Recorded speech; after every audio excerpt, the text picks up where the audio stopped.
Eu dou um título provisório a esta live de que o poder não emana do povo. Isto é uma grande verdade, pelo menos parcial, mas uma grande verdade. Alguém tem dúvida de que as palavras colocadas na Constituição e nas leis, muitas vezes são meras palavras, palavras bandeira, parágrafo único do artigo 1º da Constituição. Todo poder emana do povo, que o exerce por meio de representantes eleitos ou diretamente, poder exercido pelo povo diretamente, nos termos desta Constituição. Muito bem, todo poder emana do povo, uma conversa. O poder emana dos fortes, e os fortes nem sempre são fortes, são fracos, mas estão fortalecidos por quem os apoia, muitas vezes pelas armas, muitas vezes pelo dinheiro, porque o poder econômico é o mais poderoso dos poderes. Então, que poder tem o povo contra o poder econômico, o poder das armas e o poder político quando mancomunado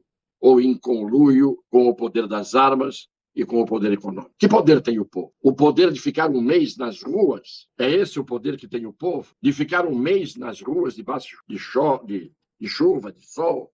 É esse o poder? Pois bem, visto que o poder emana muito mais dos cofres e dos armamentos, sejam os armamentos de forças do Estado ou de forças do crime organizado, o fato é que o poder só emana do povo quando o povo tem a seu favor as forças poderosas que eu acabei de mencionar e que, como regra, não estão a favor do povo, mas a favor delas mesmas. É chato ter que dizer isso, mas é uma verdade. E a verdade é incômoda. Agora, estão querendo criar uma PEC, isto é, uma mudança da Constituição, PEC, proposta é de emenda C constitucional, uma PEC, para tornar impuníveis aqueles juízes que interpretarem a Constituição de acordo com a sua cabeça. Eu não preciso dizer por que isto está sendo feito agora e a quem isto interessa. O fato é que o Lewandowski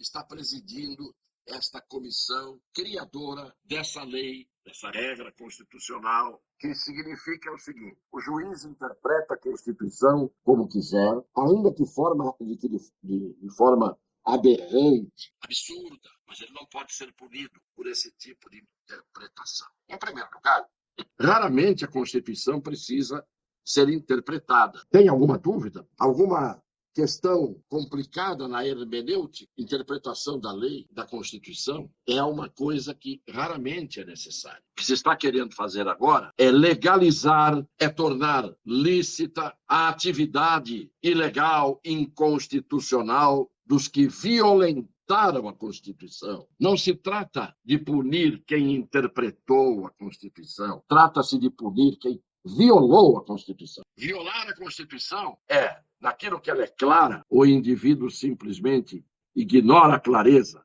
passa por cima do mandamento constitucional e decide de acordo com os interesses que estão na sua cabeça. E é isso que está se fazendo, mais este abuso, mais esse estupro institucional no Brasil. Aliás, quando se fala em condutas anti-institucionais, não há instituições no Brasil. Você não pode praticar condutas contra as instituições quando as instituições inexistem. E o Brasil vive hoje um estado de exceção. E as instituições hoje estão aviltadas, violadas, violentadas. Algumas por elas mesmas, por seus próprios integrantes. Outras violentadas e violadas de fora para dentro. Um poder violentando o outro. O fato é que nós temos hoje uma instituição inexistente, que é o poder legislativo.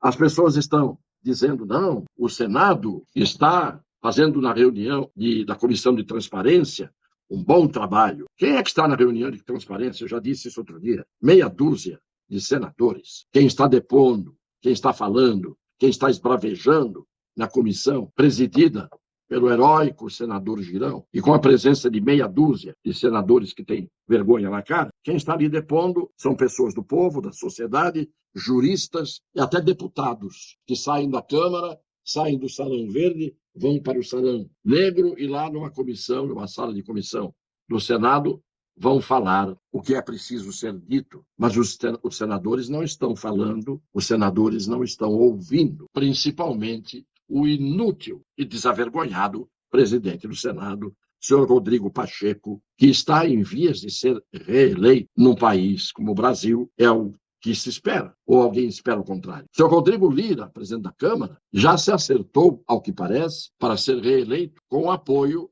de todos os partidos aos quais ele se opunha, partidos da coligação proclamada como eleito. Então, o Brasil é isto. O Brasil é o que nós conhecemos, nós sabemos. A política no Brasil é feita em benefício de cada político, dos interesses de cada político, e esses interesses normalmente passam por dois vieses. O viés de o político já está pensando sempre na sua próxima eleição ou pensando em ganhar dinheiro ao longo do seu mandato. Faço a ressalva de que há muitos que não fazem isso, mas normalmente os que fazem são os que mandam. Então, vejo o povo na rua, e vejo o povo há um mês na rua, mais de um mês, esperando uma resposta que pelo menos teria que vir com um solene e altissonante não. Vão procurar sua turma, saiam daqui, pelo menos isso. Mas não há uma resposta, não há um diálogo com esse povo que parece ser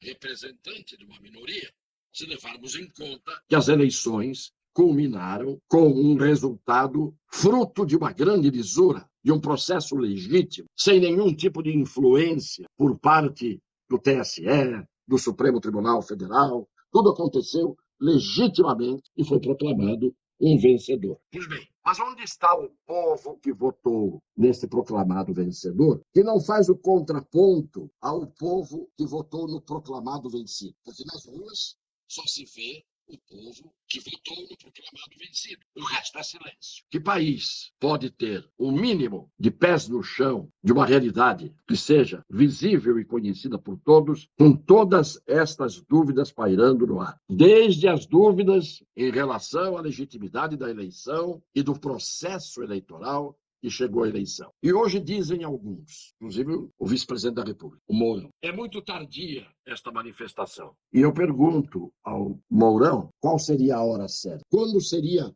oportuna e tempestiva a manifestação? Antes do primeiro turno? Entre o primeiro turno e o segundo turno? Logo depois do segundo turno? Lá atrás, quando se negou a aprovação do voto impresso, proposto pelo presidente da República, por proposta feita na Câmara dos Deputados, e depois aprovada, e depois desaprovada por interferência do Supremo Tribunal Federal, qual seria o momento? Qual seria o momento de dizer ao gado, como gostam de chamar esta parte do povo, que há um mês toma os espaços públicos do Brasil, sozinha? Não há confronto, não há gangorra, não há equilíbrio, não há a massa vencedora de um lado e a massa vencida, proclamada como vencida do outro. Mas todo o poder não emana do povo e ele não será exercido por seus representantes. Sabe o que significa isso, sem precisar interpretar coisa nenhuma? Significa que a Constituição diz que os representantes do povo só podem agir representando o povo. Estão obrigados a representar o povo e não a fazer aquilo que eles acham que o povo quer. Porque eles não têm que achar nada. Os representantes do povo estão vendo o que o povo está querendo. O povo está querendo tirar a dúvida sobre a proclamação do vencido e do vencedor, se isso corresponde à justiça, à correção que tem que haver numa eleição. Eu lembro como há fatos que são estranhas coincidências no Brasil. Me veio agora, sim, de repente, em 2017, o senhor Teori Zavascki, ministro do Supremo Tribunal Federal, estava convalidando todas as atitudes da 13ª Vara de Curitiba. O Supremo Tribunal Federal avalizando a competência da 13ª Vara Federal de Curitiba. Ele estava obtendo as delações premiadas, o senhor Teori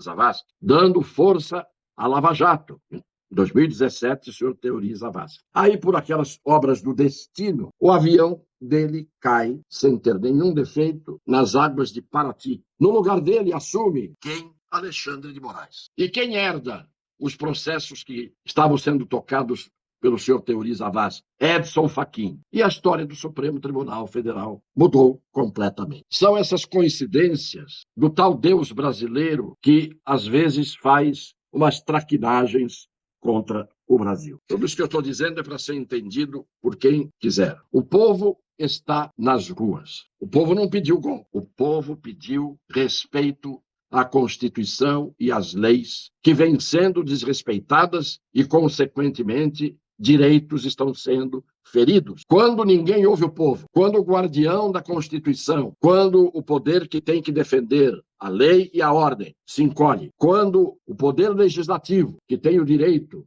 de colocar o Supremo Tribunal no lugar em que ele merece, por força do que fez e faz, quando esse poder legislativo está na mão de pessoas inúteis, corrompidas do ponto de vista intelectual e moral, o que se pretende? Não preciso ir além. Quem ouviu e viu, faz a reflexão, se quiser, sobre o que eu disse aqui. Eu apenas narrei o que está acontecendo. Então, por enquanto, até este momento, eu digo, o povo está sendo feito de bobo. E não só os que estão nas ruas, mas os que estão dentro de suas casas, solidários com os que estão na rua. O povo está sendo feito de palhaço. Por enquanto, é o que se parece. É o que se parece. Lamentavelmente, é isto que parece ser. Inscrevam-se no canal, compartilhem, cliquem no sininho, deem o like ou o gostei para expandir a nossa reflexão até o limite em que o Facebook, o YouTube, o Twitter e o Instagram nos permitam. Um beijo no coração das pessoas de boa fé.